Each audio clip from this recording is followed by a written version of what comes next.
for the Lakers, a couple of things stand out to me. One, they still got to sell Luka that the long-term plan is to be here, okay, and how we're going to build out the roster around you.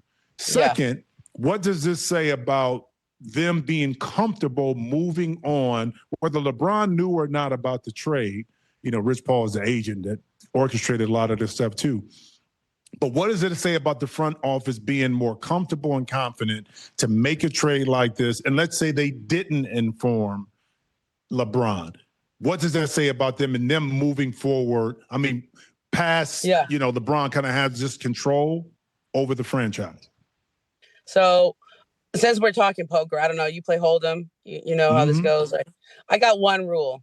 When I'm going all in, I want it to be me moving my chips in the middle of the pile, or I want to have it set up to where I want someone to put me all in. Like I'm pretending like I'm weak, but I want someone to put me all in because I know I got pocket. Because you know you got it, right? Right? Okay. I don't want to be calling somebody else's all in unless I know I got the nuts, right? Like I don't want to know.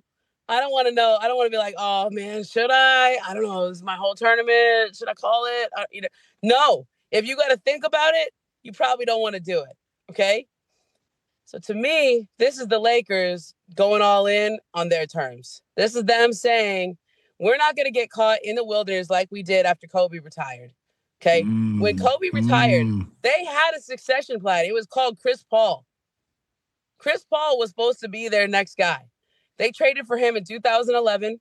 He was 25 years old, same age as Luka Doncic. What happened to that time? David Stern nixed it. Yep. Okay. He was the owner of the Pelicans. He was acting as, you know, commissioner and owner of the Pelicans. The timing on that was terrible. The Lakers and the Pels and the Rockets didn't wait for that meeting in New York to be over. And by the time that leaked out, every owner was on their phone typing off, you know, angry emails to David Stern. They all had a chance to do something about it. I think if that waits another day, I think that might go through. There's also some debate about whether, you know, David Stern ever signed off on that or knew about it enough before it got to the finish line. Eventually, we will do a 30 for 30 on that, I'm sure.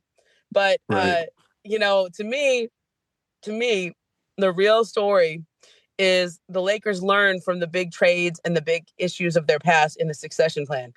The succession plan with Kobe didn't work out. And they spent 6 years in the lottery. 6 years. That does not happen to the Lakers. They have never had seasons that bad for that long. Kobe's last 3 years and 3 years after Kobe retired. And so they never want to do that again. LeBron came and saved them. He came out, you know, from Cleveland, Ohio and said, I'll be the next face of the franchise. Now, did they get the best of LeBron? They got the last best of LeBron. Okay. They got his historic moments, passing Kareem. They got a title out of it. He's been everything they wanted and then some. I don't think anybody thought he'd still be this good at age 40, but they did not want to be left in the wilderness like they were after Kobe retired. And this was their opportunity to do something about it now. And, you know, better 1 year too early than 1 year too late, right? Bill Belichick.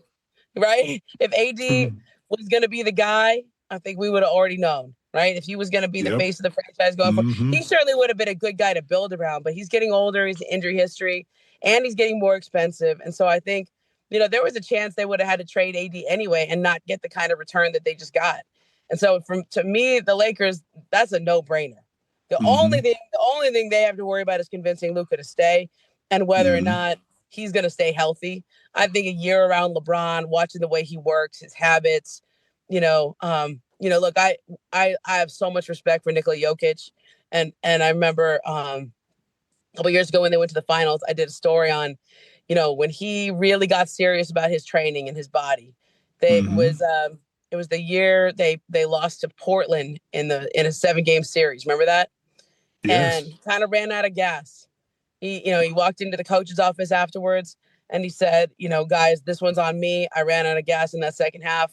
I'm never going to let that happen again. And from that point forward, he came back in the best shape of his life. And I remember saying that. Remember during COVID, you saw pictures of Jokic and you're like, oh my God, who is that guy? He lost so much weight. And like, you couldn't believe how much weight he lost. And it was like, I think he did all these things, like even just down to like, I remember his guy, Felipe Eichenberger, he's the trainer there. Felipe was telling me like, Jokic used to play video games late at night and he would like snack while he's doing that. And he's like, I just got him some fidget sticks, like, so instead of like eating while he's playing video games, he doesn't eat at night, like just stuff like that. But like that man committed to fitness, committed to his diet, and has completely changed his game and elevated his game. At some point, Luka Doncic will have to do the same thing. But he's 25.